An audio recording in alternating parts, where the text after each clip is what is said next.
They were constructing democracy. Բաքվում այսօր նստած է ժողովրդավարությունը։ In Baku, democracy is in the jail. Եվ այդ մարդկանց ազատելով է, որ ժողովրդավարությունը վերածնվելու է եւ աշխարհի կարգ ու կանոնը հաստատվելու է.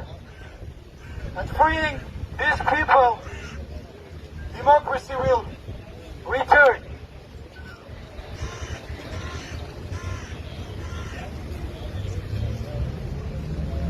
Այնպես որ, սիրելի հայրենակիցներ, մենք որ այստեղ կանգնած ենք, միայն հայերիս իրավունքների համար չի որ կանգնած ենք։ Մենք այստեղ ենք աշխարհի կարգ ու կանոնը հաստատելու եւ ժողովրդավարությունն ու մարդասիրությունը աշխարհում տարածելու եւ դա մենք անելու ենք մեր խիզախ պատաններին ազատվելով։ Stand for democracy!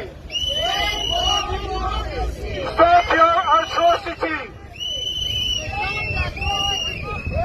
Stand for democracy! Stop your atrocity! Շնորհակալություն ազատություն քաղաքացիներին եւ պատաններին։